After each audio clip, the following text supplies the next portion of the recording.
आप देख रहे हैं आदिनाथ टीवी चैनल, अनादि से अनंत की धर्म यात्रा।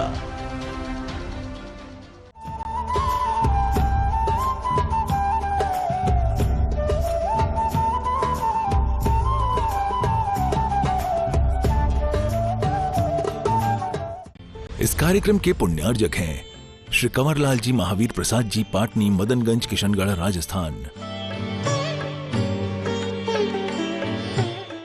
ऊंचा हुआ ऊंचाइयों पर देखता है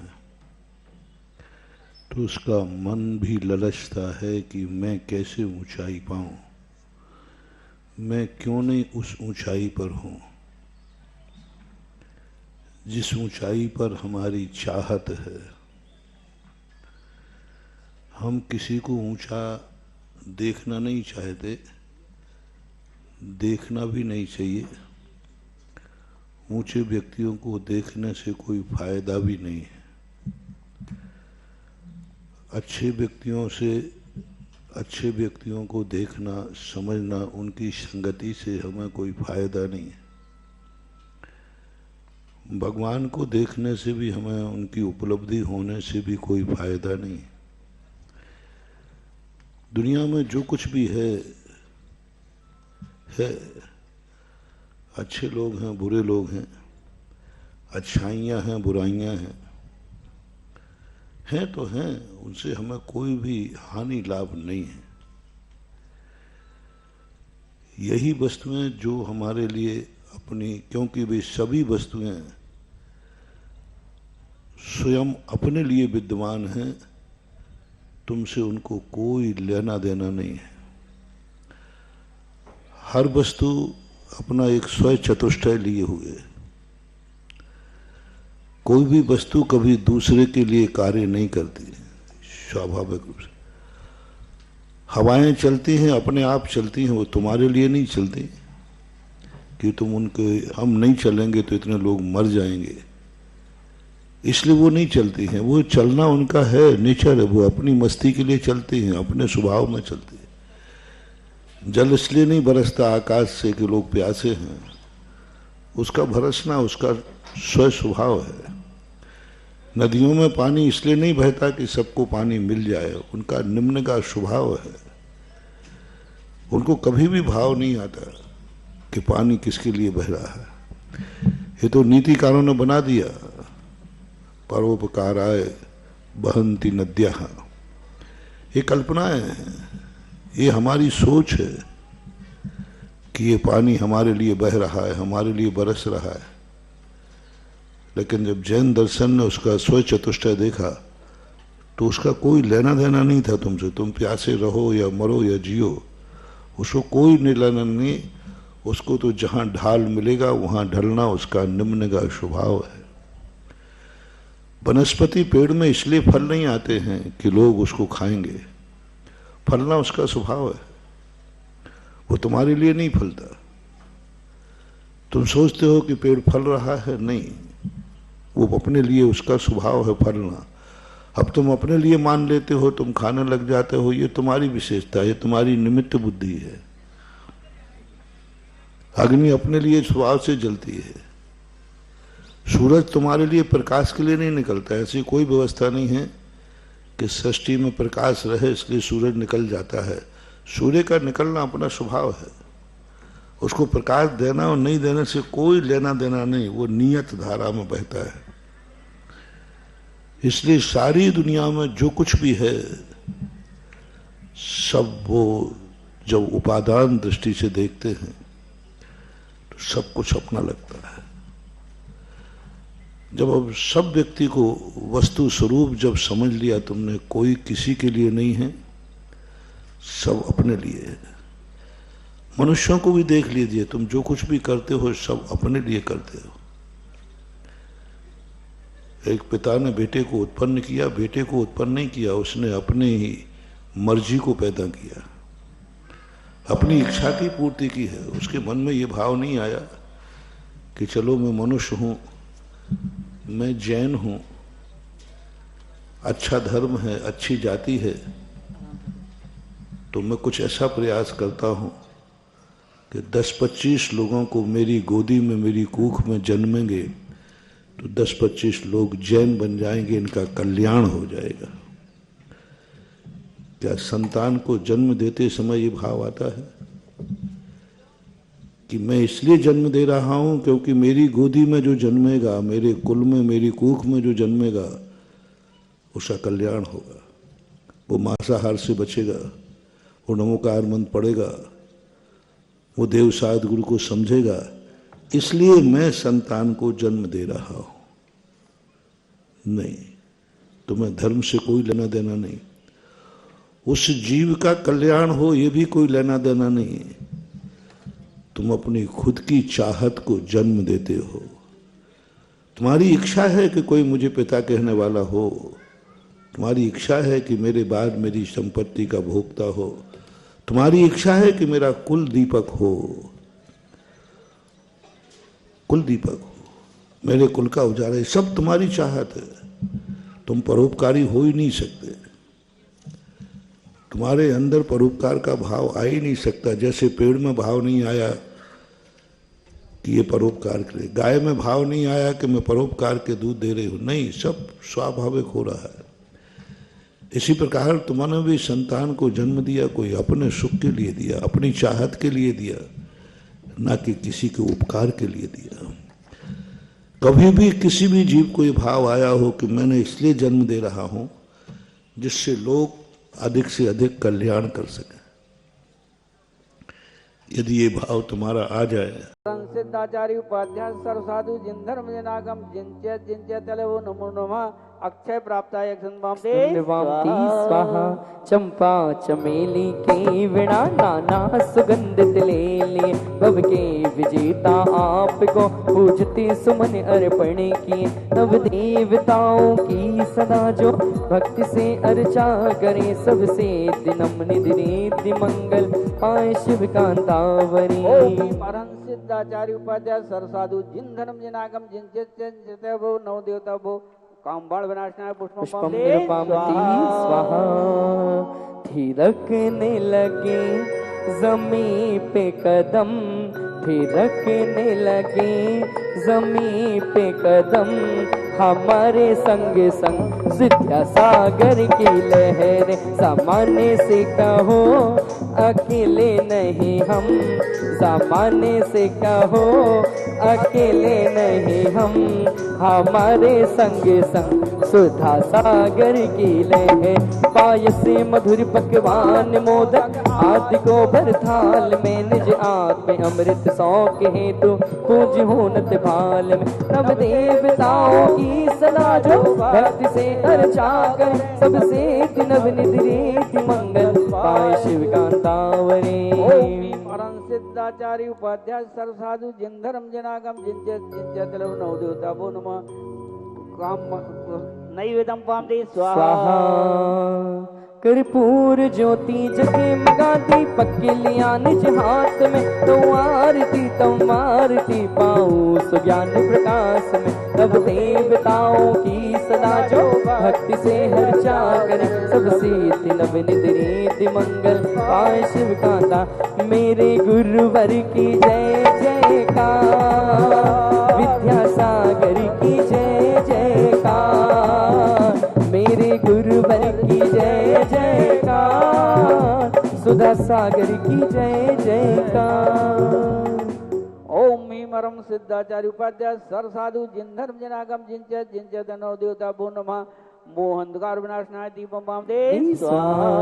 रस गंध धूप अनूप सुरभित अग्नि में खेऊ सदा, निज आत्म गुण सौरभे उठे हो कर्म मुझसे सभी विदा। नव देवताओं की सदा जो भक्ति के अर्चा करे, सबसे नव निधि रिद्धि मंगल पाए शिव कांतावरी। ओम मीमरम सिद्धाचार्य उपाध्याय सरसाधु जिन धर्म जनागम जिनचे नव देवता वो अष्टक्रम दहनम धूपम वामदे स्वाहा। अंगूर अमृत के आम अमृत फल भराऊं थाल में, उत्तम अनुपम मोक्ष फल के हेतु पूछो आज मैं। नव देवताओं की सदा जो भक्ति से अर्ता करे, सबसे नवनिधि रीति मंगल पाए शिव कांता। मेरे अच्छे अच्छे भैया, मेरे प्यारे प्यारे भैया, कभी मंदिर जी आया करो, कभी पूजन कभी भक्ति, कभी भक्ति कभी पूजन, कभी दोनों रचाया करो। ओम परम सिद्धाचार्य उपाध्याय सर साधु जिन धर्म जनागम जिन महामोक्ष फल प्राप्ताय फलम स्वाहा। जल गंधे अक्षत पुष्प चरु दीपक स्वरूप फलाए गिरे, वर रत्न त्रय बस लाभ ऐसे आज से पूजते मिले। अब देवताओं की सदा जो भक्ति से अर्चा करे, सबसे नवनिधि रीति मंगल पाए शिव कांतावरी। ओम अरहं सिद्धाचार्य उपाध्याय सर साधु जिन धर्म जनागम जिन नौ देवता भो अनर्पाप्ताय अर्घम निर्वापति स्वाहा।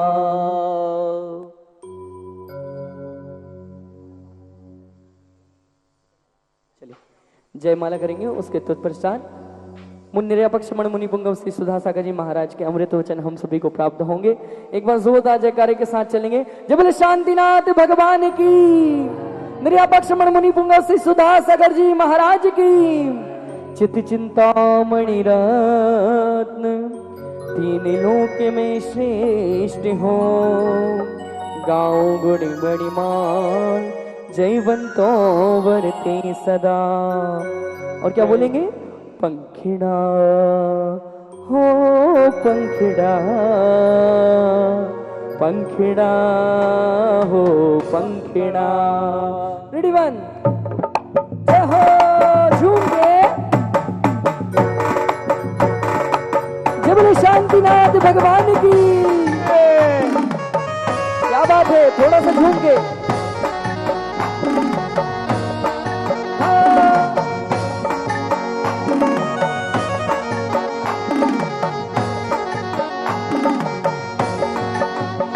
हो पंखिड़ा हो पंखिड़ा, पंखिड़ा हो पंखिड़ा। पंखिड़ा तू उड़ के जाना बहरी बंध रे, पंखिड़ा तू उड़ के जाना बहरी बंध रे। मेरे शांति प्रभु से कहना तेरी भक्ति आ रही, मेरे शांति प्रभु से कहना तेरी भक्ति आ रही। पंखिड़ा हो पंखिड़ा, पंखिड़ा हो पंखिड़ा। बोले सुधा सागर जी महाराज की।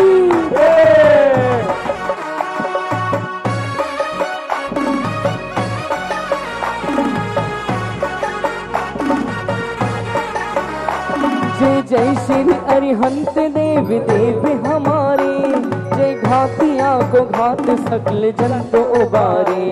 जय जय सिद्ध सिद्ध की मैं वंदना करूं, जय अष्ट कई में मुक्ति की मैं अर्चना करूं।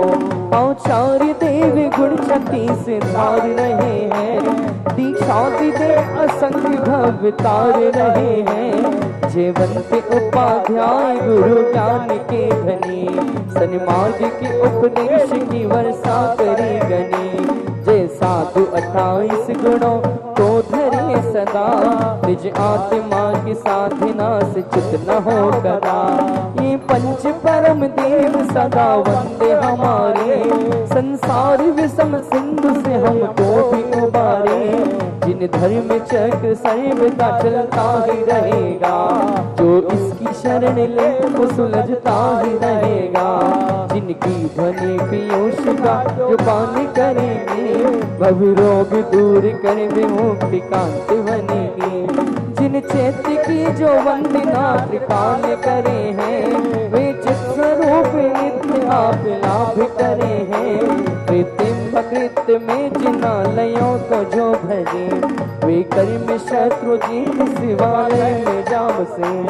अब देवता की जगता आराधना करें, वे मृत्यु राज की भी तो विराधना करें। मैं कर्म शत्रु जीतने के हेत ही जजो, संपूर्ण ज्ञान मति से देत ही बजो। नव देवों को भक्तिवश कोटि कोटि प्रणाम। भक्ति का फल मैं चाहो, निज पद में विश्राम। ओम भीम अरहं सिद्धाचार्य उपाध्याय सर साधु जिन धर्म जिनागम जिनचे नवदेव तब अनर्पाप्ताय जय माला पूर्ण पाप्ताय स्वाहा। और ये असीमकालीन जो शांति नाथ है भक्तांबर विधान, इस चमत्कारोदय की सरजमी पर अस्य क्षेत्र बहरीवन पर चल रहा है।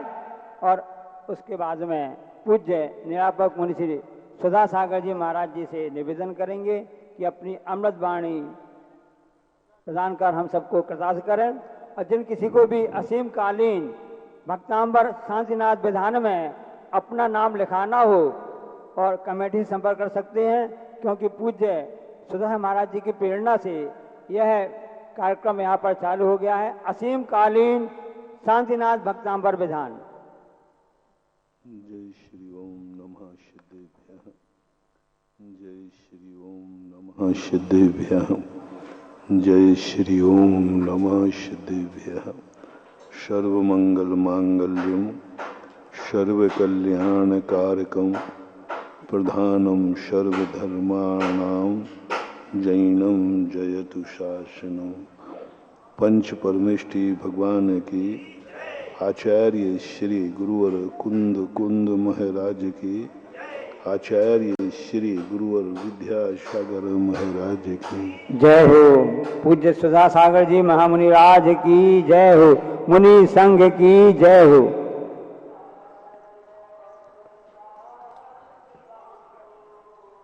ये दुनिया एक ऐसी अनिर्णीत वस्तु है जिसको निर्णय करके प्रकृति ने कुछ भी नहीं दिया। उसका मूल कारण था कि वस्तु में इतनी योग्यताएं हैं, वस्तु इतनी अनेकांतमयी है कि प्रकृति निर्धारण कर ही नहीं पाती कि हम किस वस्तु का क्या मूल्यांकन करें। वही वस्तु किसी के लिए अनमोल है, वही वस्तु किसी के लिए निर्मूल है, वही वस्तु किसी के लिए सुखदायी है, किसी को दुखदायी है। माँ अजमर्जेंस में है प्रकृति के मैं क्या करूं। मेरे लिए तो सब कुछ एक समान है। एक कहता है कि यह वस्तु अच्छी है, जहर कहता है सांप के लिए अच्छा है। मनुष्य कहता है जहर मत बनाओ, जहर बुरा है।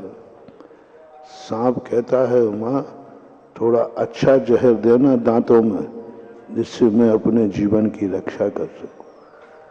प्रकृति कहती है सांप भी मेरा बेटा है और मनुष्य भी मेरा बेटा है।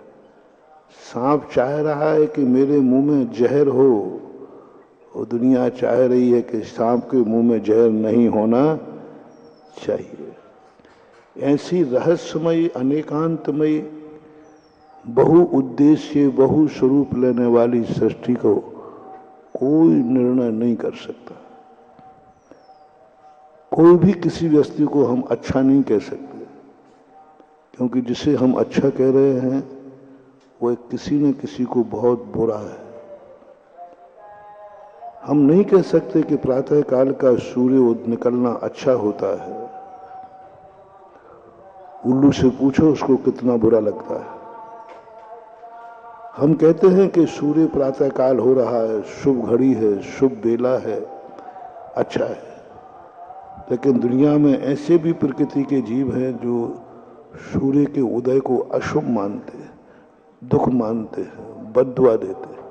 प्रकृति क्या कहे। कितनी चीजें हैं। भगवान हमें अच्छे लगते हैं, लेकिन कई लोगों को भगवान बहुत बुरे लगते हैं। आपको महाराज अच्छे लगते हैं, लेकिन सभी को आपके महाराज अच्छे नहीं लगते।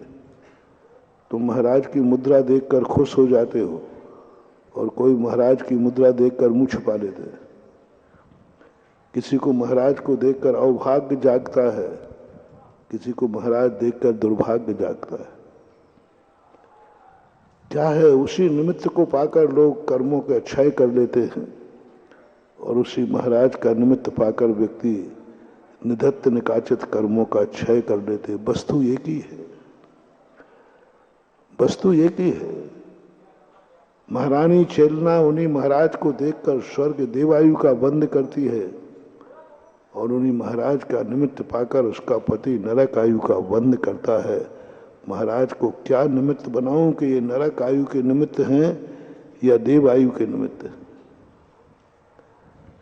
कुछ भी नहीं कह सकते। ये प्रकृति का एक ऐसी रहस्यमयी दुनिया है। प्रकृति कहती है मैं कुछ भी नहीं करूंगी, मैं किसी भी चीज का मूल्यांकन नहीं करूंगी, क्योंकि सब व्यक्ति दो विरोधी हैं। हर व्यक्ति की पसंद भिन्न भिन्न है, हर व्यक्ति की अच्छाई देखने का नजरिया भिन्न भिन्न है। क्या करोगे? एक पिता की दो बेटियां थी। वो एक बेटी के पास गया, बोले पिताजी आप बहुत धर्मात्मा हैं, बहुत अच्छे धर्मात्मा हैं, आपकी भगवान के प्रति पहुंच है, गुरु के पास भी पहुंच है और आपने असीमकालीन भक्तांबर विधान भी कर रहे हो। कहाँ का है? शिवरा का, सहजपुर का है, सहजपुर जिला का। आप तो विधान भी करते हैं, महाराज जी की आपकी पहचान है।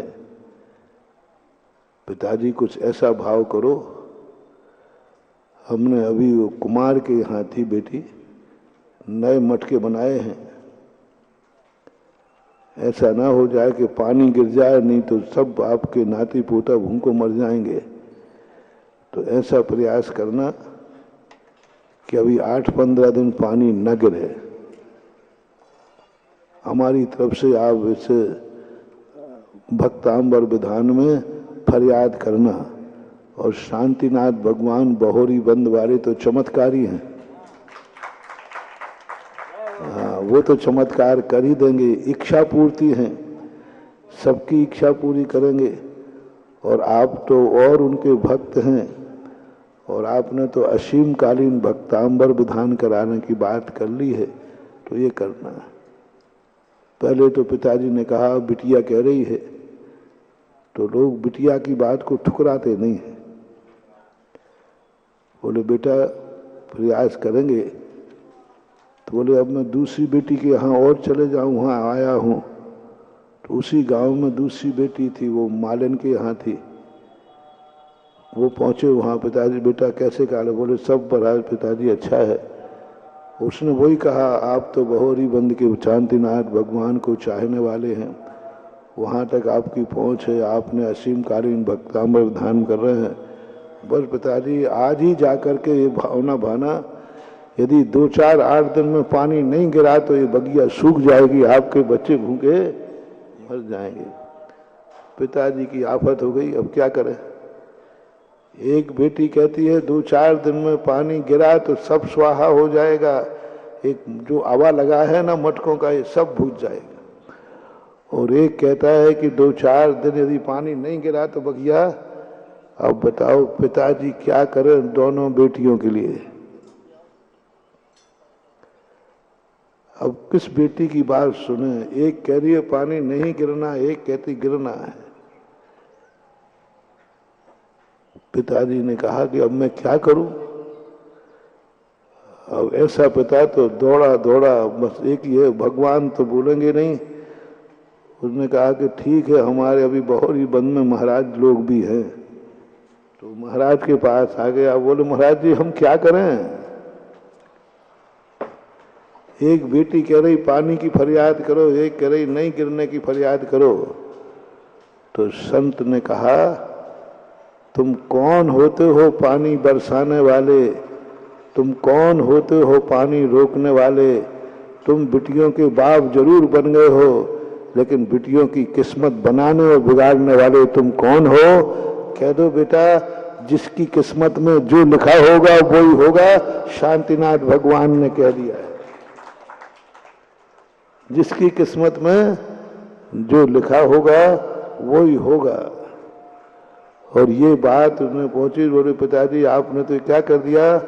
और परिणाम ऐसा हुआ, बरसात का पानी तो था नहीं, और उसने भगवान के सामने विनती की, है भगवान ऐसा कोई उपाय बताओ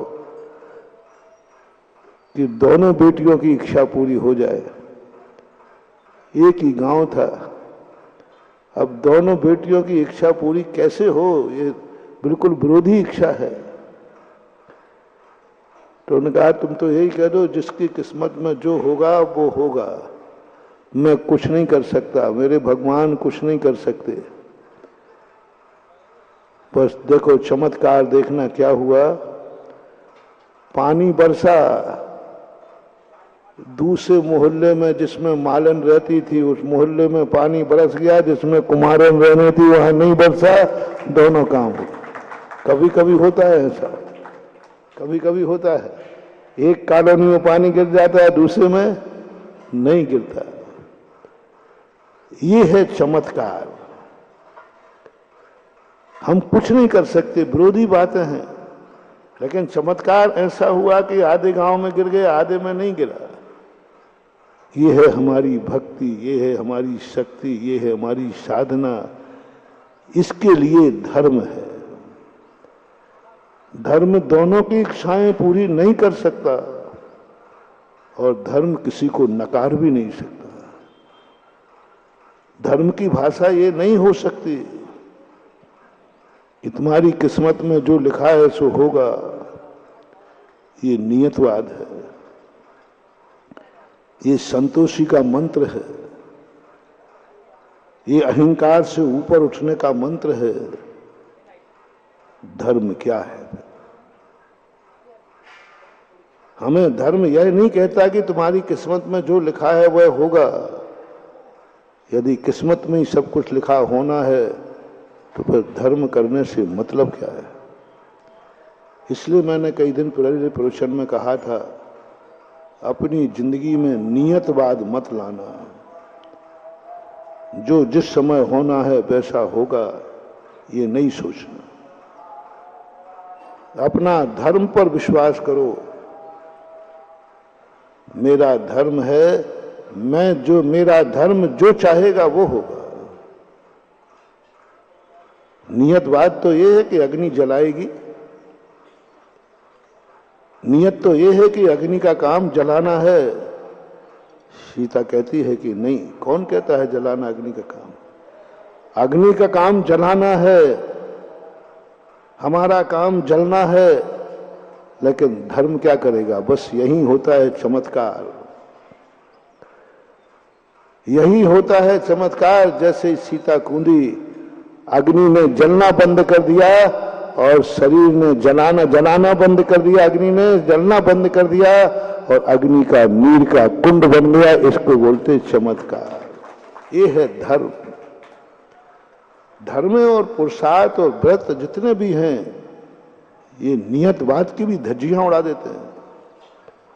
मैंने कहा था ना कि कोई भी नियत व्यवस्था नहीं है।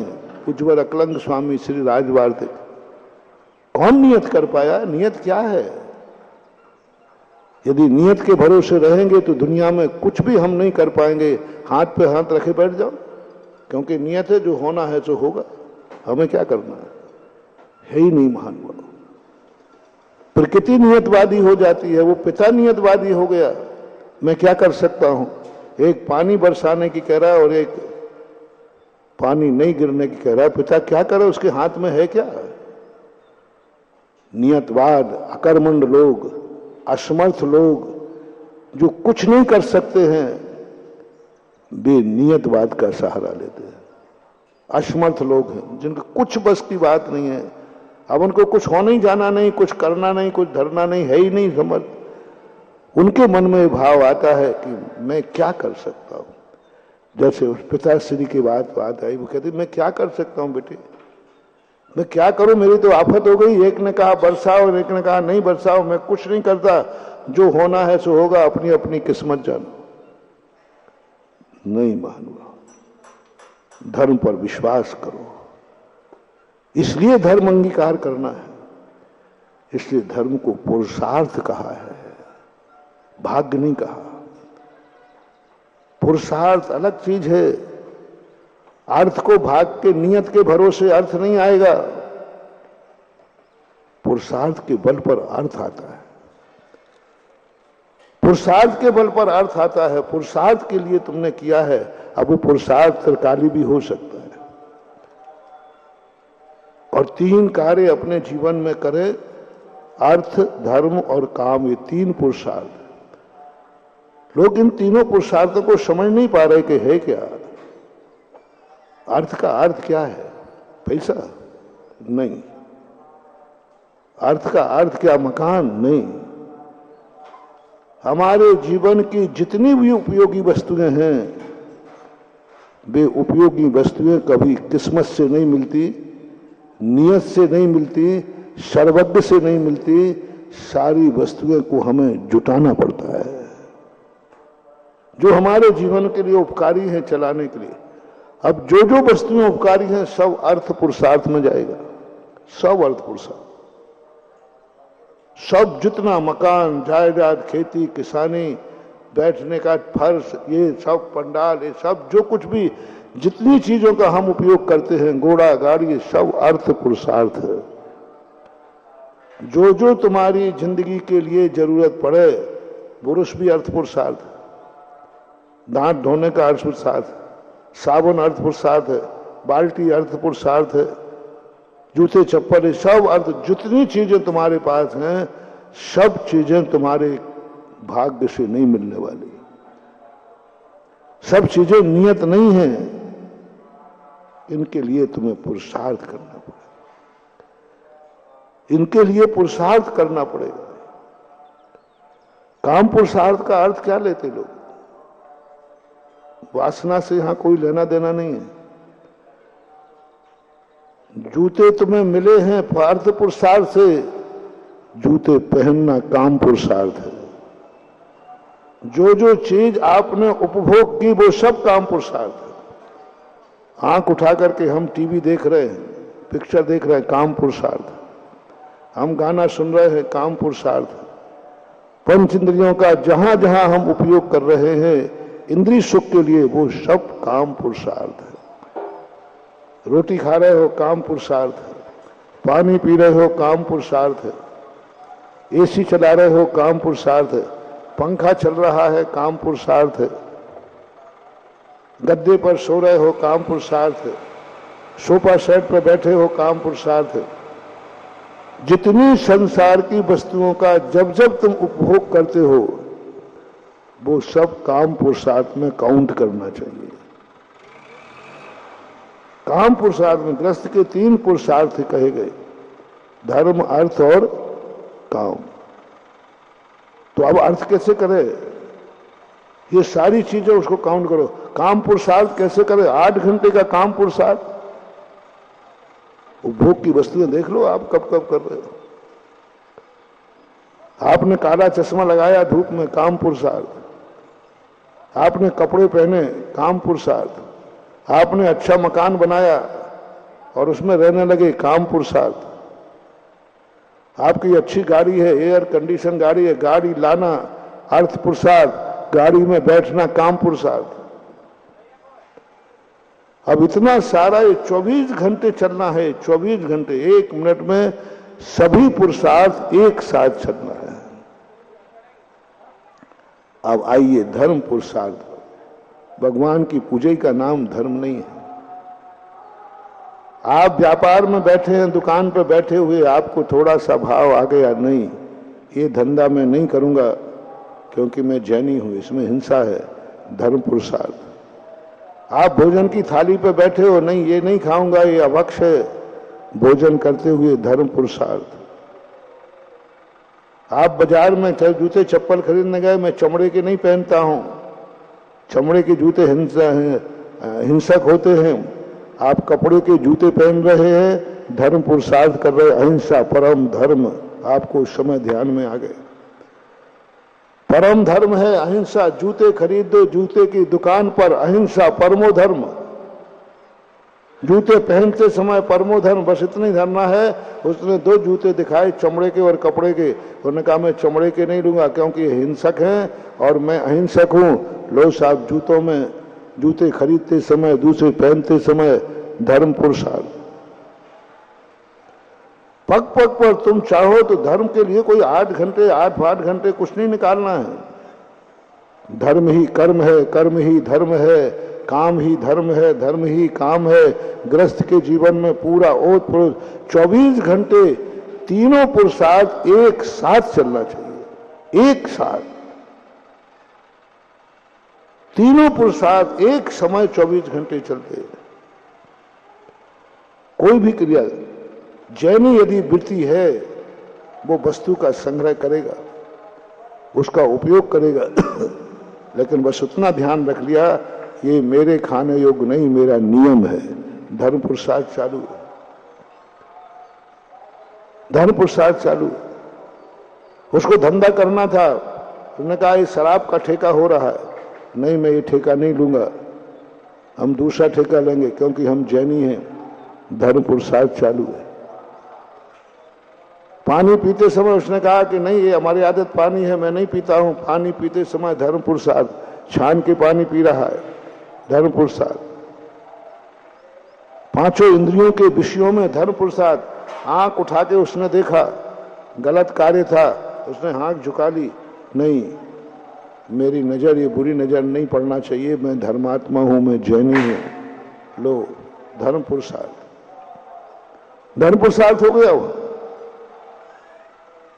आंख खुली हुई थी, आंख से देखा, उसने आंख झुका ली, नहीं गंदा कार्य है, मैं नहीं देख सकता क्योंकि मैं जैनी हूं, मैं वृत्ति हूं, मैं साधु हूं।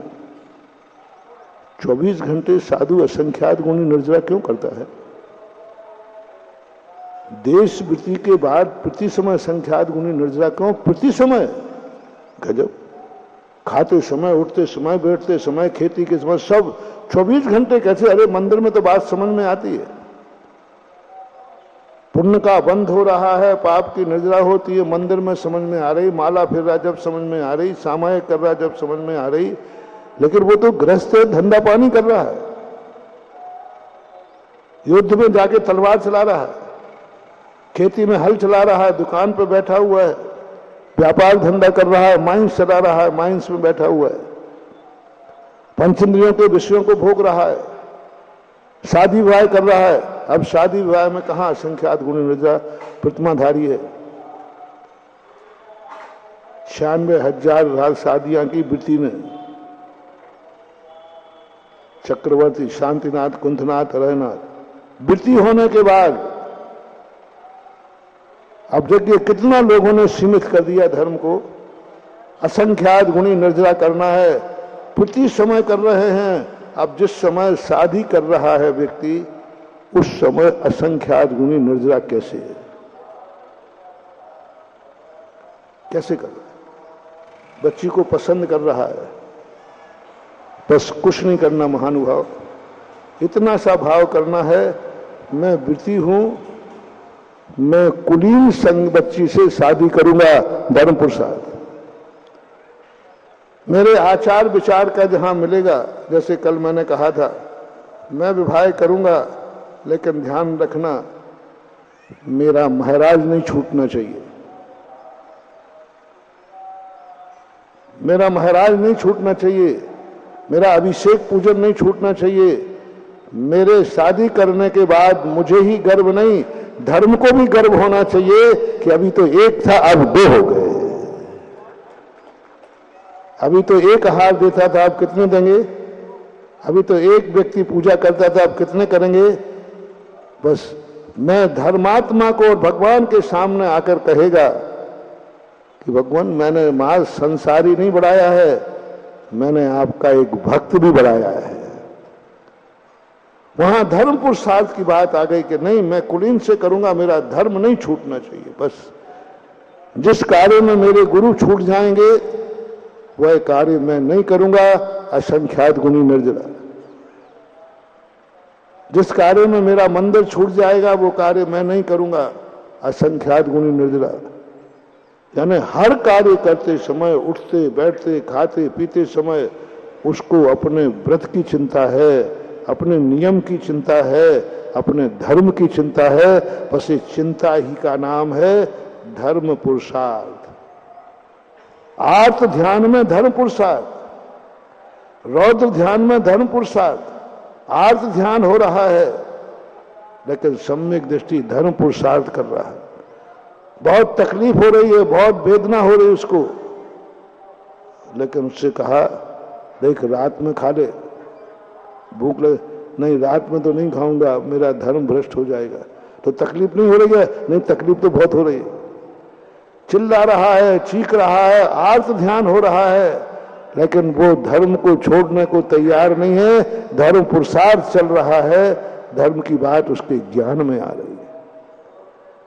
तो 24 घंटे कोई भी क्रिया करते समय मां तुम्हारे लिए इतनी ध्यान रखना है, कहीं इस कार्य करने से हम धर्म से तो वंचित नहीं हो जाएंगे। कल का प्रवचन याद करो, जो तुम्हें करना है सब करो, बस इतना सा राष्ट्रभक्त। आर्य खंड में तुम्हारा पुराना जन्म होना, कहीं मेरे इस कार्य से राष्ट्र बदनाम तो नहीं होगा। राष्ट्र विरोधी प्रक्रिया में नहीं करूंगा। राष्ट्र विरोधी, राष्ट्र विरोधी कहलाता है राष्ट्रद्रोह। ये छोटे मोटे पाप राष्ट्रद्रोह में नहीं आते। राष्ट्रद्रोह वो कहलाता है जो स्मगलर है। ये जो चोरी चपाटी करना, सेल टैक्स उड़ाना, ये करना, ये राष्ट्रद्रोह में नहीं आता। बल्कि अच्छे अर्थशास्त्री चाणक्य ने लिखा है, अच्छे जो राजा होते हैं वे डाकुओं को तैयार कराते थे। एक चोर कला लिखी है राजनीति में, 72 कलाओं में एक चोर कला है। राजा के पास चोर होना चाहिए। जिस राजा के पास डाकू नहीं है वो राजा राजगद्दी सही नहीं चला पाएगा। ईमानदार राजा, अच्छा राजा, प्रजा का प्रिय राजा, जिस राजा के पास डाकू हैं वो राजा का बहुत प्रिय राजा, अच्छा राजे की बात कर रहा हूं, गंदे राजे की नहीं। उसके पास डाकू होना चाहिए, नीति है। 72 कलाओं में एक चोर कला लिखी है, नीति होना चाहिए। राजा के पास चोर हैं कि नहीं। अब राजा चोरी की मां, अर्थशास्त्रियों में, अर्थशास्त्र में आता है, चोरी को राष्ट्रद्रोह में नहीं लेते। चोरी, एक चोर लोग जो हैं वो देश की अर्थव्यवस्था को सुधारते हैं। चोर जो हैं देश की अर्थव्यवस्था को सुधारते हैं,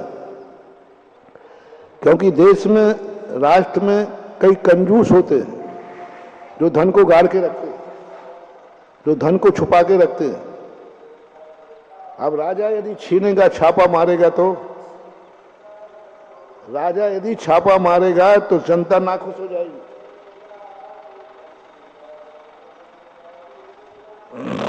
कूटनीति देखना, बहुत बड़ी चाणक्य ने एक नीति बहुत बड़ी उजागर की। यदि राजा छापा मारेगा, पैसा मांगेगा तो वो देगा नहीं, कंजूस है। छापा मारेगा तो जनता रूठ जाएगी, राजा उद्दंड है। तो राजा चोरों को व्यवस्था करता है, चोर उठा ले जाते, चोरों को चोरी कराता है, फिर उनको अरेस्ट करता है, उनको सजा देता है, लेकिन सेठों का माल बाजार में ला देता है। चोर कभी जहां भी चोरी करेगा, चोर चोरी करके माल कहां ले जाएगा? मार्केट में, तुरंत खर्च करता है वो मार्केट में। तो चोर जो है देश की अर्थव्यवस्था को कायम करते हैं, घरों में रखे हुए धन को बाजार में लाते हैं, टर्नओवर करते हैं बड़े। इसलिए अर्थशास्त्री कभी चोरों को बुरा नहीं मानते। चोर उठाधरी करता है, जो रखा था बेफालतू पड़ा था उठा के बाजार में ला दिया। अर्थशास्त्री जेब कट को बुरा नहीं मानते। देश का पैसा देश में है, उनको कह देना ना इसके पास है, इसके पास। उनको तो ये चाहिए राजनीति को, पैसा बाजार में टर्नओवर होना चाहिए, घूमना चाहिए। वो वहां पैक हो गया था, तो राजनीति ने कहा कि चोरों को भेजो। चोर ही अर्थव्यवस्था को संभाल सकते हैं, बाजार घरों में रुका हुआ माल बाजार में ला सकते हैं। जुआ का यही मानना था। जुआ के माध्यम से अर्थव्यवस्था सुधारी जाती थी, राजनीति पॉइंट है। तो ये जितने जो पाप हमारे अंदर होते हैं ये राष्ट्रद्रोह में नहीं आते, ये राष्ट्रद्रोह नहीं है, ये राज्यविरुद्ध नहीं है। राज्यविरुद्ध वो कहलाता है जिससे देश ने, कानून ने विदेशी वस्तु लाने को मना किया है, विशेष में विदेशी वस्तु भेजने का मना किया है। इस मंगलपना जितना है ये सब राष्ट्रद्रोह में आएगा। अन्य देशों के साथ संबंध बनाना, अन्य देशों के साथ अपने संबंध करना ये राष्ट्रद्रोह में आता है। तो इस राष्ट्रद्रोह से हमेशा भी जैनाचार्य एक ही बात कहते हैं कि तुम राष्ट्रद्रोही मत बनना, तुम ऐसा धंधा मत करना कि तुम्हें राष्ट्र के द्रोह का आरोप लगे, तुम राष्ट्र को कलंकित करो, राष्ट्र की बनाई हुई सीमाओं दूसरे राज्य से मिल जाओ, अपना माल दूसरे राज्य को दो, दूसरे राज्य से लो, और राजा उसको निषेध मानता है। तो ऐसा कोई कार्य नहीं करना। आप राष्ट्र के समर्थक माने जाएंगे, राष्ट्र भक्त माने जाएंगे, कहीं नहीं। और जो कल मैंने कहा था, तुम जो कुछ भी कर रहे हो सब करो, बस तुम्हारे कारण से जाति विरोध नहीं होना चाहिए, जाति कलंकित नहीं होना चाहिए। यदि तुमने ये ध्यान रख लिया कि नहीं मैं ऐसा कोई कार्य नहीं करूंगा जिससे हमारी जाति बदनाम हो, जाओ आप जाति वाले कहलाएंगे। आप क्या कर रहे हैं, क्या आचरण पाल रहे हैं, कोई फर्क नहीं पड़ता। यही मैंने माँ बाप की बात कही थी, कुल की बात कही थी, आज मैं धर्म की बात कह रहा हूं। कुल की बात कल समझा दी थी, आज मात्र धर्म की बात समझें। आप हर क्रिया समय आप इन्हीं शांतिनाथ भगवान आपको सिद्ध हो जाएंगे। कल थोड़ा सा संकेत किया था, बाद में कैसे सिद्ध करें हम भगवानों को, कैसे सिद्ध कहें हम गुरुओं को। हम गुरु का नाम लें और हमारा काम हो जाए। हम गुरु के पीछे नहीं घूम सकते, गुरु हमारे पीछे नहीं घूम सकते हैं, लेकिन हमें गुरु की सिद्धि चाहिए। भगवान हमारे पीछे नहीं घूम सकते, हम भगवान के पीछे नहीं घूम सकते, हमें भगवान की सिद्धि चाहिए, सिद्धि चाहिए। और हम सिद्धि मंत्र तंत्र फेर नहीं सकते, माला शाला हमारे बस की बात नहीं है, मंत्र तंत्र है ही नहीं कोई वस्तु, बिना साइड इफेक्ट। बस आप इतना सा कर लीजिए, किसी कार्य करते समय आपको इतनी सोचना है क्या इसमें हमारे शांतिनाथ भगवान की मंजूरी है, इस कार्य करते समय मेरा भगवान तो नहीं छूट जाएगा। बस इतना सा, जो भी तुम कार्य करो, कुछ भी XYZ, बस एक बार थोड़ा भगवान को याद कर लेना, प्रभु मैं ये कार्य करने जा रहा हूं। ये कार्य करने के बाद भगवान तो नहीं छूट जाएंगे, मेरा अभिषेक तो नहीं छूट जाएगा, मेरी पूजा तो नहीं छूट जाएगी, कहीं भगवान के विरुद्ध कोई कार्य तो नहीं हो पाएगा। भगवान हमें कैसा चाहते, भगवान जैसा नहीं। भगवान क्या चाहते हैं कि हमारा भक्त कैसा हो। जो मैंने कुछ दिन पहले कहा था, हर व्यक्ति अपनी इच्छाएं पूरी करा रहा है। 2 दिन पहले भी कहा था, हर व्यक्ति चाहत में जी रहा है, अपनी इच्छाएं पूरी करना, अपनी इच्छाएं पूरी करना। कभी नहीं कर पाएगा महानुभाव। आप जितने ज्यादा अपनी इच्छाएं संसार से पूरी कराने का भाव करोगे, आप असमर्थ होते जाओगे, और कोई आपकी इच्छा पूरी करने वाला नहीं है, कोई नहीं करेगा। वो सिर फोड़ रहे हैं पहाड़ से। व्यक्ति जिंदगी में अधूरा मर रहा है, अतृप्त होकर मर रहा है। 100 साल जिंदा रहने के बाद भी कह रहा है मैं कुछ ही नहीं कर पाया, जिंदगी खत्म हो गई।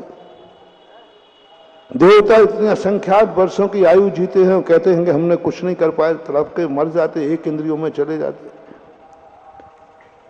हमारी जिंदगी में हम कभी भी पूर्ण क्यों नहीं हो पा रहे?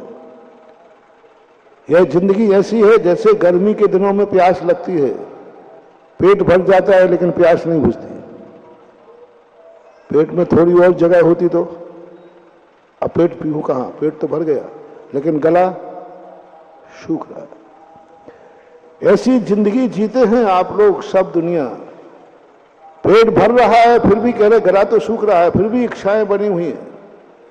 दाम बिना निर्धन दुखी, तृष्णा वश धनवान, कभू न सुख संसार में, शव जग देखो शान। क्या हो रहा है? अमीर आदमी दुखी है, गरीब तो दुखी है तो ठीक है, अमीर दुखी है जिसके करोड़ों रुपए का टर्नओवर हो रहा है तो दुखी है। क्यों हो रहा है? क्योंकि उसकी इच्छाएं बढ़ती जाती हैं और इच्छाओं का कोई अंत नहीं है, लेकिन उन इच्छाओं की भी पूर्ति हो सकती है। हम तो स्वयं तो नहीं कर पाएंगे, इतना पुण्य लेकर संसार में कोई भी नहीं जन्मा है जिसे ऐसा पुण्य लेके आए कि जिसकी हर इच्छा पूरी हो जाए। तीर्थंकर की भी नहीं। कोई इस संसार में ऐसा कोई भी पुण्यात्मा आज तक पैदा नहीं हुआ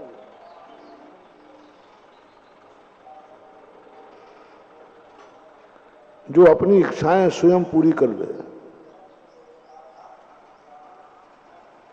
कुछ इच्छाएं ऐसी हैं जो स्वयं पूरी करोगे, कुछ इच्छाएं आपको दूसरे से पूरी कराना पड़ेंगी, क्योंकि तुम्हारी इच्छाएं कुछ ऐसी हैं जो दूसरे के सहयोग के बिना पूरी हो नहीं सकती। उसके लिए चाहिए पुण्य, उसके चाहिए निमित्त की मेहरबानी, निमित्त को सिद्ध करना है। कैसे सिद्ध करेंगे? उसकी सिद्धि का तरीका आप थोड़ा सा इसको विराम दे, मैं तुम्हारी हर इच्छा पूरी कराऊंगा। मां दो चीजें हैं, मैं थोड़ी देर के लिए रोक रहा हूं, थोड़ी देर के लिए रोक रहा हूं। जिस वस्तु से तुमने अपनी इच्छा पूरी कराना है, बहुत बड़ा मोटिवेशन दे रहा हूं, मान लो। जहां तुम देखो कि ये मेरी इच्छा पूरी कर सकता है, ये मेरा काम का व्यक्ति है, ये वस्तु मुझे चाहिए है, ये वस्तु मेरे जीवन में आ जाए, आ जाएगी, ये वस्तु मेरे काम की है, ये वस्तु मेरा उपकार हो सकता है, चाहे धर्म का हो चाहे अधर्म का हो। धर्म में भी यदि हमें मालूम चल गया कि शांतिनाथ भगवान हमारे काम के हैं, चमत्कारी हैं, तुम्हारे काम के आ जाएंगे। तुम्हें पता चल गया ये गुरु महाराज मेरे काम के हैं, इनसे मेरे काम हो सकते हैं, ये मेरी इच्छाएं पूरी कर सकते हैं, हो जाएगा। नमोकार मन से हो, धर्म से हो, किसी से भी हो, पेड़ से हो, पौधे से हो, हवाओं से हो, किसी से भी, एक्स वाई जेड, तुम्हें एक ही बात देखो, तुम्हारे काम की वस्तु दुनिया में कौन सी है। अभी अच्छी बुरी के बात नहीं कर रहा हूं। जो जो वस्तु तुम्हारे लिए चाहिए है, जरूरत है, वे वस्तु तुम्हारी कैसे होंगी? एक छोटा सा आदत बदल दो। तुम अपनी इच्छा पूरी कराना है तो पहले आपको नियम लेना है, इसकी क्या इच्छा है, मैं नियम लेता हूं, इसकी हर इच्छा पूरी करूंगा। बस उसकी इच्छा क्या है, वो क्या चाहता है। मैंने उदाहरण दिया था एक बार, बहुत छोटा सा, एक गमला है, गमला, उसमें एक पौधा है, वो तुम्हारे काम का है, बहुत सुंदर है, बहुत काम का है, बहुत एनर्जी है, सब कुछ उसके पास है, तुम्हारे काम का है और वो तुम्हारे काम आएगा। बस तुम्हें एक नियम लेना है, ये पौधे की क्या इच्छा है, ये क्या चाहता है, ये पौधा क्या चाहता है, इसकी क्या मांग है। तुम अपनी मांगे मत रखो, पहले उस पौधे की क्या मांग है। वो अच्छी मिट्टी चाहता है, वो खाद चाहता है, वो समय पर पानी चाहता है। आप उसकी इच्छा पूरी कर दीजिए, देखता हूं तुम्हें कुछ भी कहना नहीं पड़ेगा, वो तुम्हारी इच्छा पूरी कर देगा। फल आएंगे, फूल आएंगे, पत्ते। लेकिन पहले क्या करना है आपको? अपन लोग क्या करते हैं, मेरी इच्छा पूरी हो जाए पेड़ में। अरे पेड़ कहता भाई तू मेरी भी तो सोच। बस ये सबसे बड़ी कमी हमारी है। सबसे बड़ा वीक पॉइंट है कि हर व्यक्ति 24 घंटे अपनी इच्छाओं की पूरी करना करके मर जाता है और कोई इच्छा पूरी नहीं कर पाता। मैं इसका बहुत बड़ा मोटिवेशन दे रहा हूं। आप बस ये छोड़ दीजिए तुम्हारी इच्छा क्या है। अब तो आप पेड़ की इच्छा पूछिए, इस पेड़ की इच्छा क्या है, ये क्या चाहता है, उसकी हर चाहत पूरी कर दीजिए, तुम्हारी चाहत अपने आप हो जाएगी। तुम पड़ोसी से क्या चाहते हो, क्या चाहते हो, तुम समझो पड़ोसी क्या चाहता है। अंग्रेजों की नीति क्या थी, बंगाल देश में कैसे प्रवेश किया। बंगाल के अंदर जब बात आई, यहां से खबर भेजी गई कि साहब यहां पर 300 सैनिक हैं, 300 सैनिक हैं अपने पास, और भारत के पास 1800 सैनिक हैं, और एक सैनिक 6 सैनिकों के बराबर है भारत का, अंग्रेजों के। हम जीत ही नहीं सकते। हमारे 300 हैं, भारत के 1800 हैं, और 1800 में भी एक सैनिक भारत का और 6 सैनिक इंग्लैंड के, अंग्रेजों के।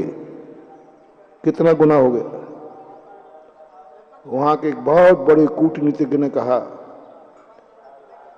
तुम लोग यही मूर्खता कर रहे हो, तुम्हारी इच्छा क्या है।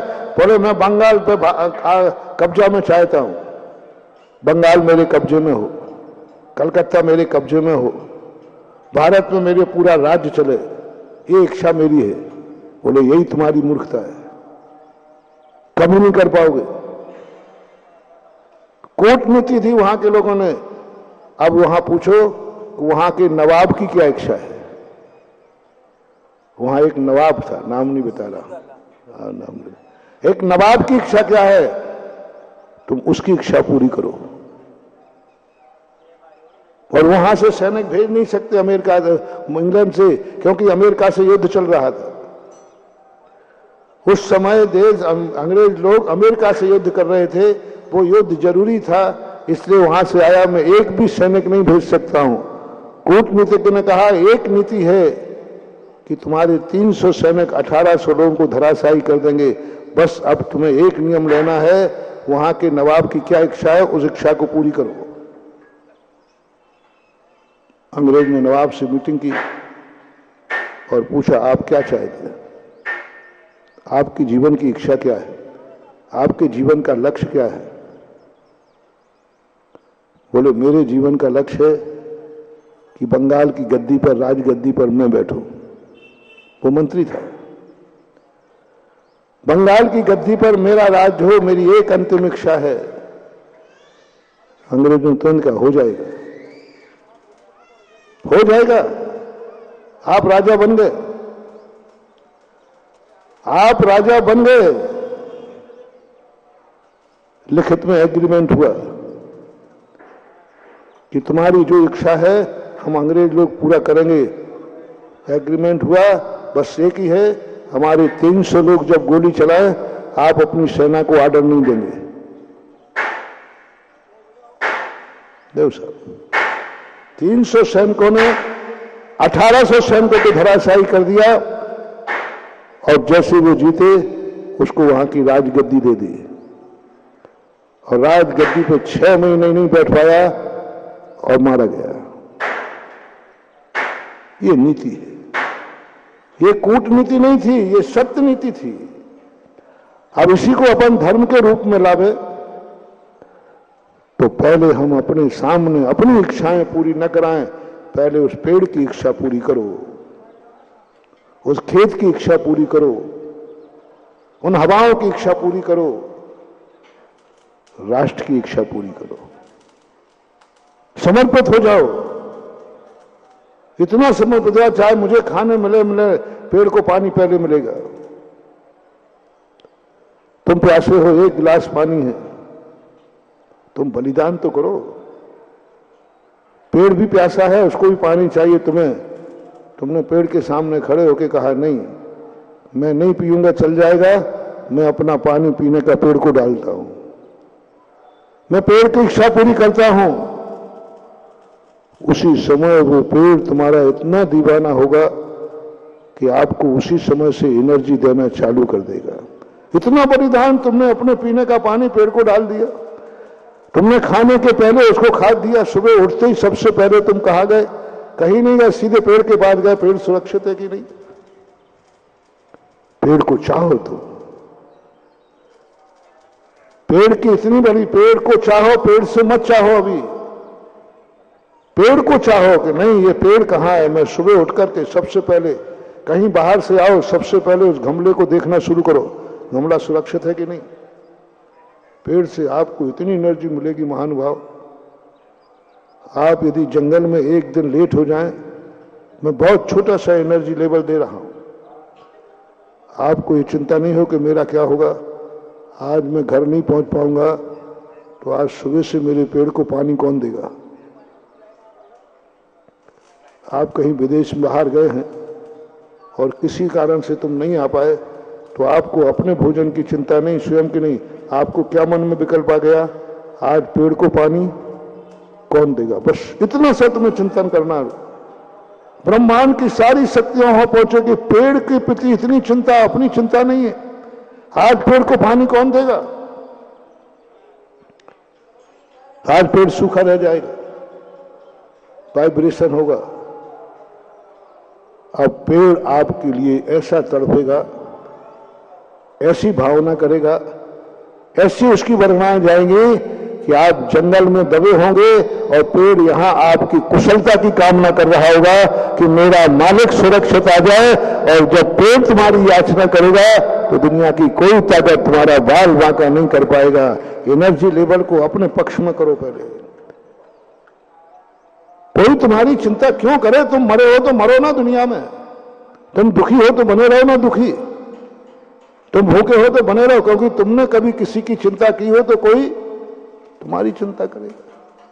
ये पेड़ पौधे वनस्पतियां सब अपने लिए चिंता कर सकते हैं, लेकिन पहले हमें इनकी चिंता करना पड़ेगा, इनके संबंध में सोचना पड़ेगा, फिर ये पेड़ सिद्ध हो जाएंगे, ये पेड़ तुम्हारे हो जाएंगे, ये तुम्हारे लिए जिएंगे, तुम्हारे लिए मरेंगे। तुम इनके कितने पत्ते तोड़ लेना, कितने फल तोड़ देना, इसको खुशी होगी, क्योंकि अपना व्यक्ति जब तोड़ता है तो दुख नहीं होता है, खुशी होती है। तुम इनको दुश्मन के तरीके से व्यवहार करते हो। अपना व्यक्ति यदि अपने पास कुछ करता है तो अपन को दुख नहीं होता, क्योंकि अपना है। हम पत्ते तोड़ो ना खूब, हम पेड़ के नीचे छाया में बैठे ना, फलेगा वो फूल तुम्हारे लिए फलेगा, तुम्हारे लिए एनर्जी देगा। मेरा व्यक्ति, मेरी छाया मेरे व्यक्ति के काम आ रही है। तुम फल तोड़ोगे, कोई नकारात्मक एनर्जी नहीं मिलेगी, सब सकारात्मक मिलेगी, क्योंकि वो तो अपना है हमारे लिए। इसी ने तो हमें पाला है, इसी ने तो हमें बड़ा किया है, यही तो हमें पानी देता था, यही तो हमें भोजन देता था। अब वो तुम्हारा ऋण नहीं होगा, वो तुम्हारा उपकार होगा, वो तुम्हें भेंट में देगा। एक पेड़ का हमने छोटा सा बात कही, आज सारा विज्ञान बस इसी उपकारी भाव को भूल रहा है, इसी उपकारी के भाव को। आज नदी में से पानी मिलता था, तुमने नदी को गंदा कर दिया। आज नदियों में पानी, तुमने नदी की चिंता कहां की है। तुम स्वार्थ हो, नदी पानी चाहिए, तुमने ये नहीं किया कि हम पानी की भी सुरक्षा देंगे। तुम अपने घर के अंदर भी यही करिए। आपको माँ बाप की सिद्धि करना है। आप हर व्यक्ति माँ बाप से कुछ ना कुछ चाहता है, इच्छाएं पूरी कराता है, रोके धोके। ऐसा एक भी व्यक्ति नहीं है जिसने कभी अपने माँ बाप से कोई इच्छा की पूर्ति न कराई हो, बचपन से लेकर। कोई बात नहीं, बस एक नियम आज लेना है, माँ बाप की सिद्धि बंद कर दूंगा तुम्हें, माँ बाप की दुआ तुम्हें सिद्ध हो जाएगी। बस इतना सा सोचना है, माँ बाप की इच्छा को, मैं हर इच्छा को पूरी करूंगा। माँ बाप की हर इच्छा, थोड़ा सा अपनी इच्छाओं को गौण करो। बस एक नियम लो, मैं माँ बाप की हर इच्छा पूरी करूंगा। तुम्हें अपनी इच्छा पूरी कराने की जरूरत नहीं, माँ बाप एक बार में तुम्हारी सारी इच्छाएं पूरी कर देगा, तुम जिंदगी भर में नहीं कर पाओगे।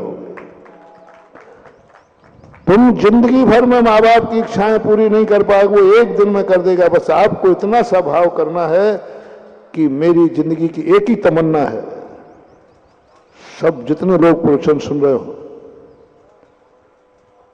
बस एक ही तमन्ना है, भगवान से मांगो, गुरु से मांगो, मैं अपने माँ बाप की हर इच्छा पूरी करना चाहता हूं।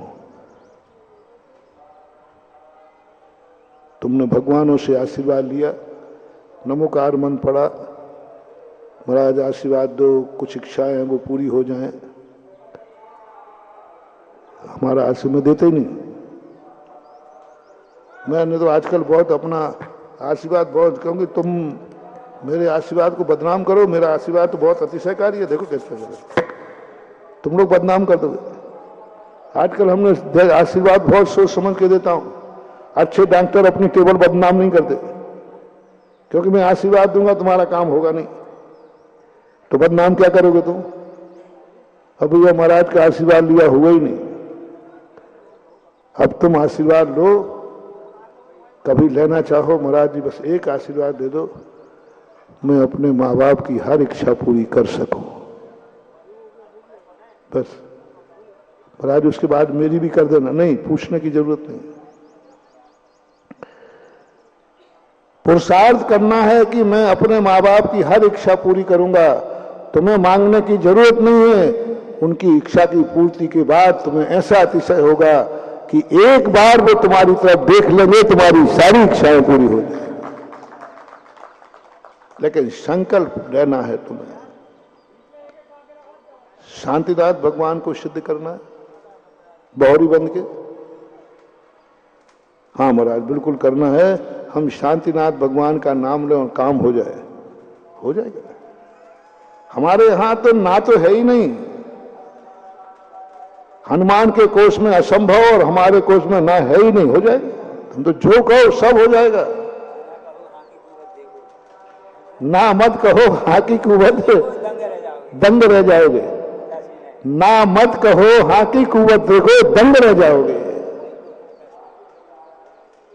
मैं तो अपना मना नहीं कर रहा हूं, बस एक काम करना है, कुछ नहीं करना है। तुम्हें आज से प्रतिज्ञा लेना है, हे भगवान मैं एक आशीर्वाद लेने तेरे चरणों में आया हूं कि मैं तेरी हर इच्छा पूरी कर सकूं, क्योंकि तू मेरा भगवान है। मैं तेरी हर इच्छा पूरी कर सकूं। बोल तेरी क्या इच्छा है, तू मुझे कैसा चाहता है, तू मेरे से क्या चाहता है, तू मेरी कैसी जिंदगी चाहता है, तू क्या चाहता है कि मैं कैसा रहूं, मैं क्या चाहता है मैं क्या भोजन करूं। बोलो माँ बाप चाहते हैं कि भोजन के मेरा बेटा क्या करे। बोल भगवान तू क्या चाहता है मैं भोजन में क्या खाऊं, जो तू चाहेगा वो खाऊंगा, बस इतना ही सा अंतर है। अपनी इच्छानुसार बेटा भोजन कराया तो मरोगे, और माँ की इच्छानुसार भोजन किया तो जियोगे।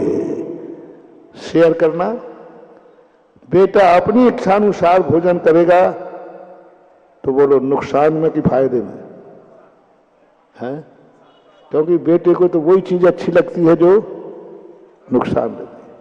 मिट्टी अच्छी लगती है, मिट्टी अच्छी लगती है, जितनी नुकसानदायक चीजें हैं बेटे को वही अच्छी लगती है। ज्यादा कुछ नहीं करना, तुम्हें एक ही नियम लेना, मैं अपनी इच्छा से नहीं खाऊंगा, मां की जो इच्छा होगी वह खाऊंगा, मां जो खिलाएगी, बस इससे ज्यादा कुछ नहीं करना। मां जो खिलाएगी मैं खाऊंगा, जाओ तुम्हारी जिंदगी खतरे से बाहर है। अब भगवान से भी पूछ लो, जनवानी मां से पूछ लो, मां मेरी एक निष्ठा है, मेरे गुरु ने कहा है कुछ नहीं करना, ज्यादा खाने के लिए मना नहीं कर रहा हूं, बस वही खाना जो जनवानी मां खिलाए, बस नहीं मुझे जो अच्छा लगेगा वो खाऊंगा। मरोगे, दुर्गति होगी, कष्टों में पड़ोगे, मिट्टी की इच्छा है खा के मरोगे। नहीं, परिवर्तन करो। क्या है, यही तो असंख्यात गुणी निर्जा है, यही तो जनवानी की सिद्धि है। मैं वही खाऊंगा जो जनवानी मां खिलाएगी। बोल मां तेरी क्या इच्छा है, मैं वही खाऊंगा। हम लोगों को क्यों भोजन करते समय होता है, यही तो है बस। मैं वही खाऊंगा जो जन्मानी माँ खिलाई, मैं अपनी इच्छा से नहीं खाऊंगा। सही बेटे हो, बस माँ के अनुसार अपनी हर इच्छा माँ पे थोप दो, तुम सपूत हो जाओगे, माँ का वरदान तुम्हें मिल जाएगा। तुम दुर्योधन बनते हो तो कुछ नहीं पा पाओगे। दुर्योधन माँ के अनुसार चलता तो क्या हो जाता है? अमर हो जाता। माँ ने तो कही था बेटा जा, यदि वो माँ की बात मान लेता तो दुर्योधन का कोई कुछ नहीं बिगाड़ पाता। लेकिन वह माँ की बात ना मानने का परिणाम क्या निकला? मरना पड़ा, मरना पड़ा। एक बार एक व्यक्ति ने कहा, बोले महाराज जी आप लोग इतने बड़े हो गए, थोड़ा सा एक लंगोट लगा लिया करो, क्या बिगड़ता है आपका? आप तो बीतरागी हो, थोड़ा सा एक कपड़ा लगा लो, क्या बिगड़ता है आपका? आपको तो कोई मोह है नहीं, दुनिया के खातिर, सबके खातिर। मैंने कहा मुझे तुमने दुर्योधन समझ रखा है? मुझे दुर्योधन? मेरी मां ने कहा है कि तू दिगंबर होके आ जा, तू दिगंबर जीवन व्यतीत कर, और तुम बीच में आकर के मुझसे कह रहे हो, सलाह दे रहे हो। मैं ओरिजिनल जिनवानी माँ का बेटा हूं, मैं बीच में दुश्मनों की बातें मानने वाला नहीं हूं। और दुर्योधन को ऐसा मना दिया, ले साहब मर गया। मैंने कहा मैं दुर्योधन नहीं हूं, मुझे मां की इच्छा पूरी करना है। मां की इच्छा है कि तू जैसा दिगंबर बन के जन्मा था वैसे ही दिगंबर बन, और दिगंबर जीवन यथाजात मुद्रा जीवन कर। मेरी अंतिम श्वास इसी में निकलेगी, कितने भी तुम सलाह दो, मां के अनुसार जिंदगी जीने को छोड़ दो। धार्मिक प्रसंग होने के कारण जिनवानी का कुछ नहीं करना, बस जिनवानी की इच्छा पूरी करना है।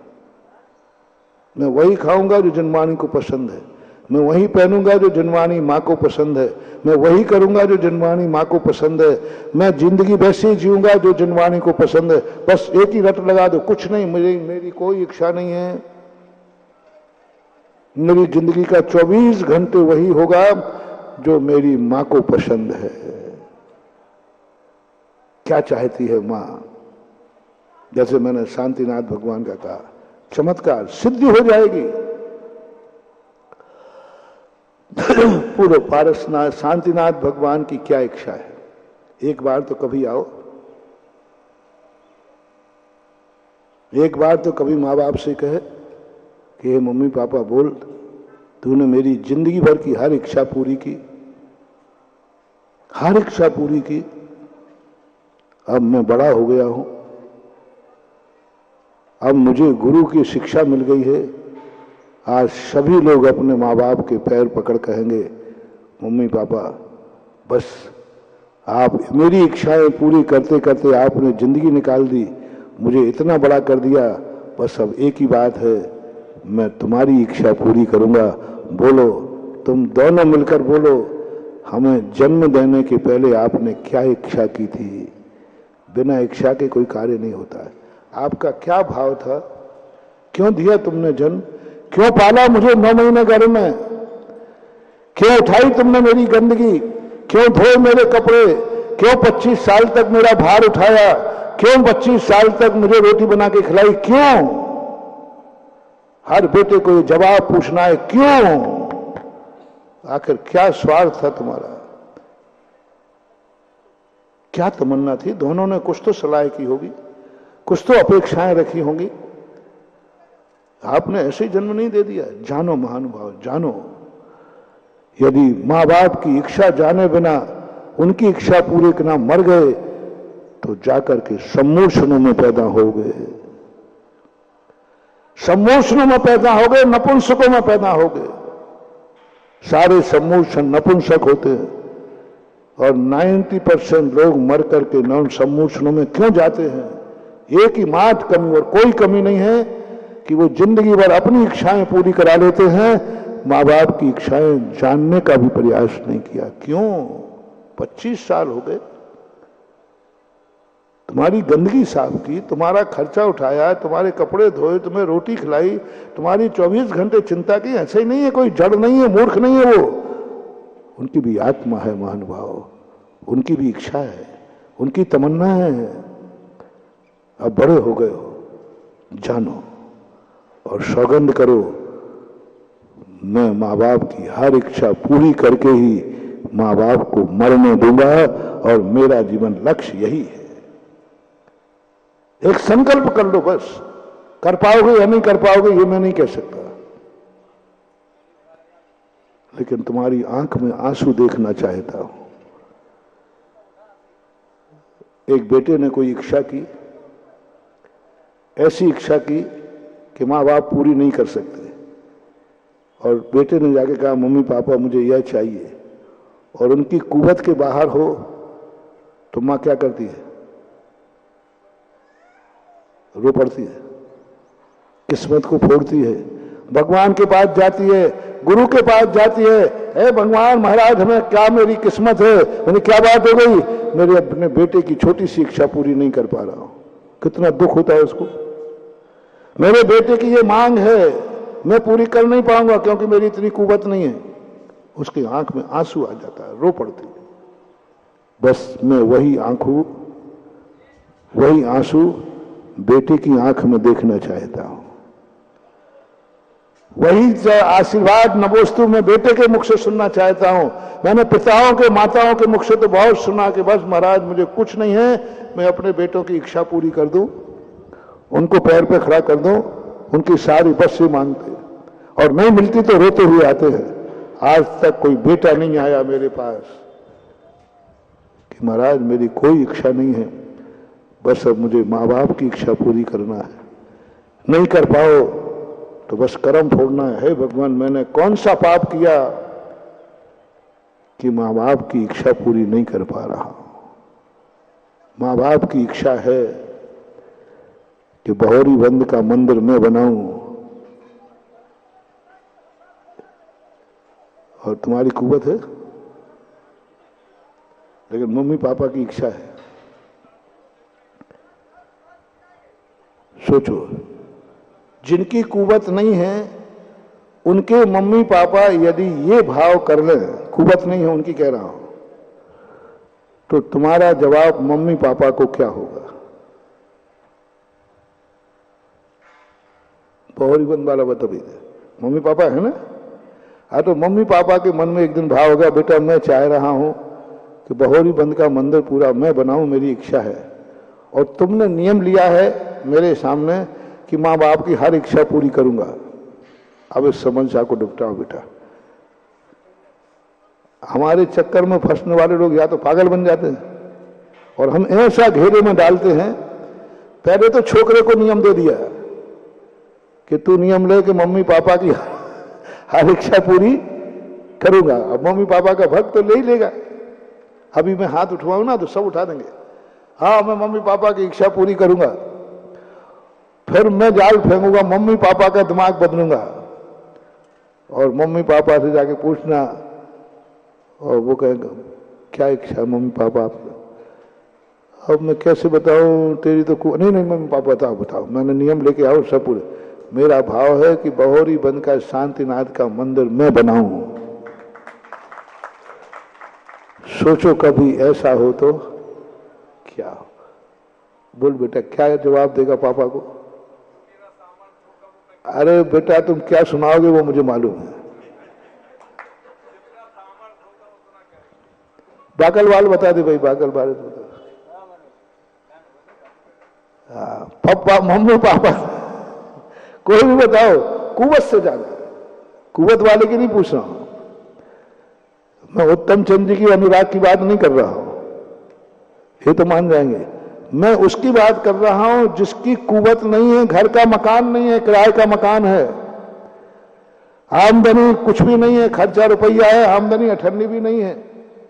और काश माँ बाप के मन में से यदि ये भाव निकल गया कि बेटा तू इच्छा पूछना चाहता है, तो मेरी इच्छा तो ये है। ये शब्द सुनते ही तुम्हारे मन में क्या भाव आएगा, मम्मी पापा को क्या जवाब दोगे? बहुत बड़ी सोच है। बस यही है तुम्हारा सारा चमत्कार, यही है तुम्हारी संबंध समृद्धि, यही है तुम्हारी जन्नत। माँ बाप का मुंह मत पकड़ लेना, माँ बाप को मत टोक देना, मम्मी पापा थोड़ा औकात में इच्छा करो, थोड़ा हमारी हालत देखो क्या है। आप ऐसी इद्वा इच्छाएं कर लेती है, इसलिए तो हम नियम नहीं लेते थे। अब पता चल गया मैंने नियम लेके गलती की। क्या नियम लेके गलती की कि माँ बाप तुम 90% देखना नियम वापस करने आओगे।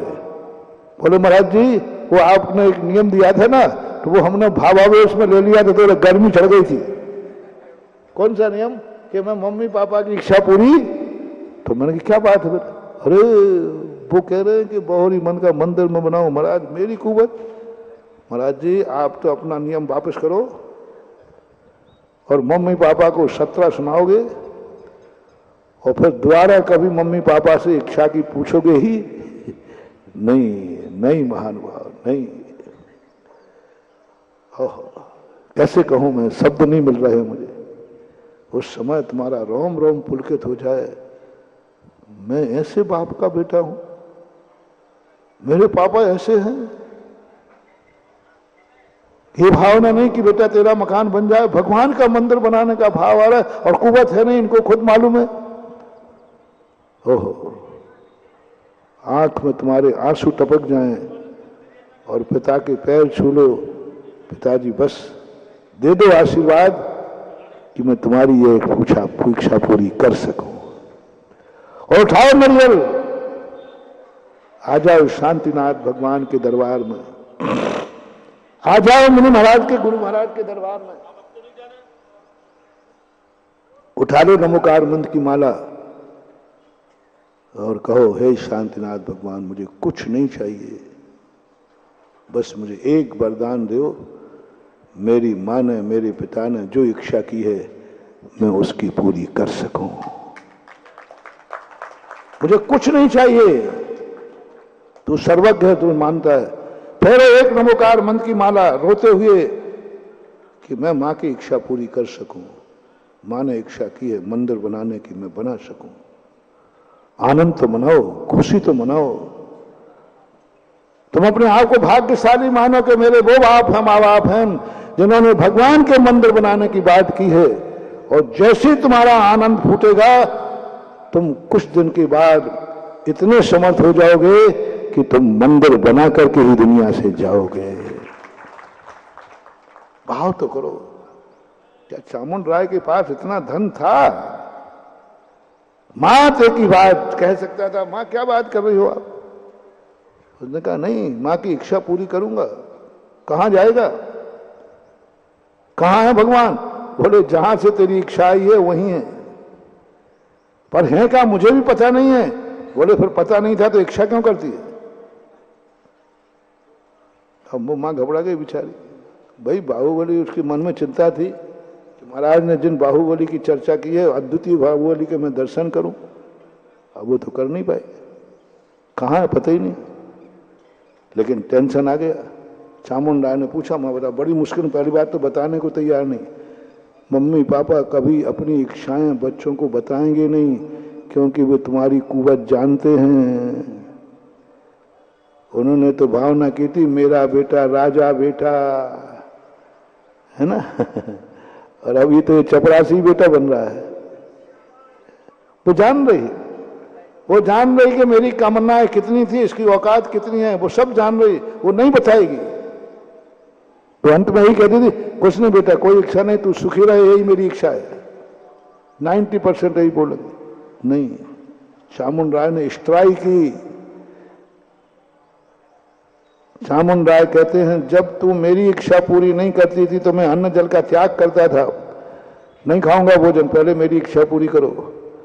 आज मैं अन्न जल का त्याग करता हूं, जब तक तू अंदर की इच्छा नहीं बताएगी मैं अन्न जल ग्रहण नहीं करूंगा। यह है बेटा। मां की अपनी इच्छा पूरी कराने के लिए कितने बार तुम मचलते हो, कितने बार रूठते हो, कितने बार धमकी देते हो। इसी का नाम है दुर्योधन। सुन रहे हो दुर्योधनो? अपनी इच्छाएं पूरी कराने के लिए क्या क्या धमकियां देते हो। और एक चामुंड राय है जो मां की इच्छा को जानने के लिए, लो मैं बैठ गया, अन्न जल का त्याग है मेरा, तेरी इच्छा बता क्या है। बेटा ऐसा कठोर नियम मत ले, देख वो इच्छा थोड़ी ठीक नहीं, वो तो इच्छा तो बताना पड़ेगी। जैसी बताया कि मैंने आज प्रश्नों में सुना है कि बाहुबली भगवान की भरत ने ऐसी मूर्ति बनाई थी जो बेजोड़ थी। बस उसके दर्शन का भाव आ गया कि भाई भगवान के दर्शन मुझे कब होंगे। चामुंड राय तो उठा, मां का हाथ पकड़ा, चलो मैं कराऊंगा। अरे मां कहती है पागल कहेंगा, उसका पता ही नहीं है कहीं, वो कहीं नहीं। बोले नहीं, जहां चाहे वहां रहे, मां के अंदर इच्छा हुई है तो वो चीज कहीं ना कहीं दुनिया में है। चलो, वो मानने को तेने हाथ पकड़ के ले दिया, चलो चलते हैं, कहीं ना कहीं मिलेगा। अब तो मां मैं जब ही लौटूंगा जब मां की इच्छा पूरी करा दूंगा, नहीं तो इस घर में कदम नहीं रखूंगा। चामुंड राय संकल्प करते हैं, मां मेरा सब कुछ त्याग है, जब तक मैं तुझे बाहुबली के दर्शन नहीं, जो तुमने बताया है, जो तुम सुन के आई है बेजोड़, उस जैसे कोई दूसरी प्रतिमा भारत में नहीं है, ऐसी प्रतिमा का दर्शन जब तक नहीं कराऊंगा मैं घर में कदम नहीं रखूं। चलो, हाथ पकड़ के ले गए। मां घबरा गई, बोले भैया बेटा समझ बात को पता है। तो बोले आपको कहा करने, बोले महाराज ने, महाराज के पास ले गई। अब नेमीचंद महाराज से कहा, महाराज जी बेटे को समझाओ, जिद्द है। तो बेटा कहता है, महाराज जी कहाँ है वो मूर्ति। बोले मुझे पता ही नहीं है। तो चामुंड राय कहते, महाराज जी जब तुम्हें पता नहीं है तो ये प्रश्नों में आग क्यों लगवाते हो। ये प्रश्न दे दे करके जिज्ञासा जगा दी, आग लगा दी। अब तुम जानो, तुम्हारा काम जानो। मेरी मां में यदि आग लगी है, इच्छा है, तो मैं तो इनकी इच्छा पूरी करके आऊंगा या ढूंढते ढूंढते मर जाऊंगा, या तो खोजते खोजते जीवन का अंत होगा। आपने भली हंसी मजाक में किया हो, आपने भली इतिहास बताने किया हो, आपने बताया क्यों जब आपको पता नहीं था जिस चीज का, उस चीज का उपदेश क्यों देते हो। मालूम तुम कितने विश्वसनीय आदमी हो, तुम गुरु पद पर हो महाराज, तुम्हारी बात भगवान की बात मानी जाती है। हाँ, इस गद्दी पर बैठकर बहुत खतरनाक है महानुभाव। कौन व्यक्ति कौन सी बात दिल पे ले ले कुछ नहीं कह सकते, प्रमाणिक है।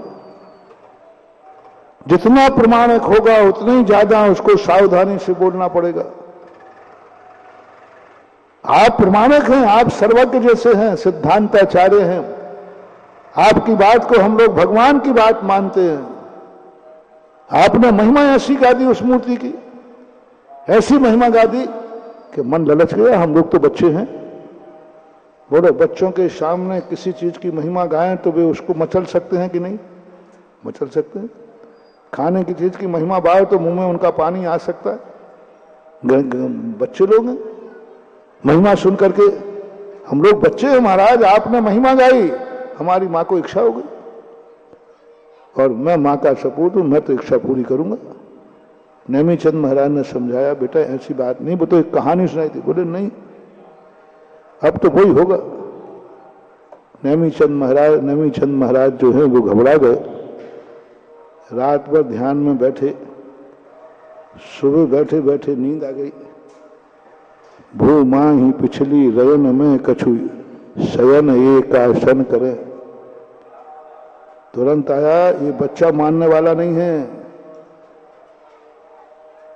और ये आग आपकी लगाई हुई है, बुझने वाली नहीं है। दुनिया की लगाई हुई आग बुझ जाएगी, लेकिन साधु के द्वारा लगाई हुई आग नहीं बुझ सकती। चाहे क्रोध की आग लगाए, चाहे क्षमा की आग लगाए, साधु के द्वारा लगाई हुई आग ऐसी होती है जिसको कोई बुझाने वाला नहीं रहता। क्रोध में आग लगाए तो द्वारका जल गई, कोई बुझा नहीं सका। क्षमता की आग लगाए तो व्यक्ति मर जाएगा उसको वस्तु को पाने के लिए, जीवन खो देगा, लेकिन मेरे गुरु ने कहा है मैं वो पाके रहूंगा। देख लो ना, हम लोगों के दिल में आग लगी है ना जिनवानी की, गुरु की। गुरु ने कहा मोक्ष ऐसा है, मोक्ष ऐसा है, मोक्ष में सुख ऐसा है, मोक्ष मार्ग ये है। अब कितने कष्ट उठा रहा हूं, हर कष्ट को तैयार हूं, बस एक ही इच्छा है, जो मेरी जनवाणी माने भगवान आत्मा का स्वरूप कहा है, सिद्धालय का स्वरूप कहा है, मैं उसे पाके रहूंगा, बस यही है। अब कष्ट उठा रहे हैं, देखो कितने कष्ट है। आप लोगों की आत्मा कांप जाती है हम लोगों की मुनिचर्या देखकर, मुनिचर्या देखकर आप लोग कांप रहे हैं, और हम लोग किस पर पे चल रहे हैं? वो जिनवाणी माने जो मेरे लिए अंदर जो दीप जलाया है, आपकी भाषा में आग लगाई जो ललक जगा दी, जो महिमा गा दी, ऐसी महिमा गाई, ऐसी महिमा गाई कि साधु सब कुछ छोड़ बैठा। ऐसी महिमा गाई कि साधु ने माँ बाप छोड़ दिए, परिवार छोड़ दिया, धन छोड़ दिया, दौलत छोड़ दी, सब सुख छोड़ दिए, कोटि 18 घोड़े छोड़ दिए, 84 लाख हाथी छोड़ दिए, 6 खंड का राज छोड़ दिया, मात्र एक जिनवानी माँ की लगाई। इस कार्यक्रम के पुण्यार्जक थे श्री कंवरलाल जी महावीर प्रसाद जी, पाटनी, मदनगंज, किशनगढ़, राजस्थान।